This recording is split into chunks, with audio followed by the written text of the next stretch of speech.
Time to make the stovetop turkey flavored. This could not be simpler or more delicious. Stovetop was a major innovation. Cup and a half hot water. 4 tablespoons butter or margarine. See, the package usually 1, 2, 3, 4 has these little, what do you call them, marks on the wrapper so that you don't have to guess. Throw that in there. We're gonna nuke it for just a minute to get that butter melting so that it can mix with the stovetop mix. We're following these instructions right here. I think I know why I like stovetop so much, because I've had so many awful types of homemade stuffing over the years, and this is just a home run every time. The spices are right, they're balanced, they're stovetop. Awesome stuff. I'm going to use a wooden spoon to mix this up.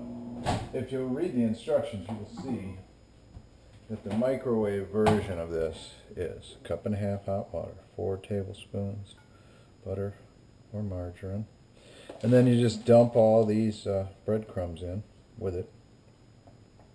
Stir it all together. Nuke it for a little bit longer. I can't remember how much longer. You got to cover it. So I have a plate here that'll fit this microwave safe bowl. This is not a real butterfly here. That's a decoration on these awesome plates. Okay, close enough. In that goes. This gets stirred around until the crumbs are moistened. I used to put together a buffet at the Lighthouse Restaurant in Rogers City, Michigan. One of the things we would do is stovetop stuffing, but it came in huge quantities. It was really fun to make because it was just like making the stovetop. We'd make it in a giant kettle, but it's the same thing. You got water and some butter. Okay, let's see. I might as well read what they say about how to make it. Microwave, high, 5 or 6 minutes. We'll give it 3, and we'll check it.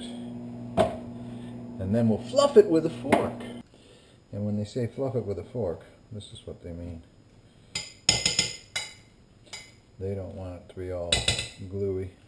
It said 5 to 6 minutes, but hot is hot. And when you're microwaving things like bread, you don't want to go too far. Oh, I wish you could smell it. Okay. 1 dish, 2 dish. Let's put them over here. We're about to pull the turkey out of the oven. It's a moment we've been waiting for all day. Oh yes, oh yes. Falling off the bone.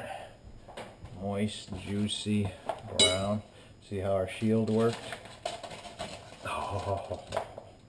Now this is not your Norman Rockwell Thanksgiving picture perfect turkey, and we weren't going for that. You know what we were going for? Quick, simple, and delicious. You couldn't have made it quicker. I'm going to let this set. They say let it set for 30 minutes and then go ahead and cut it. If you don't let it set for a while, then when you're cutting it, it can let a lot of juice come out. But you see how much juice we got?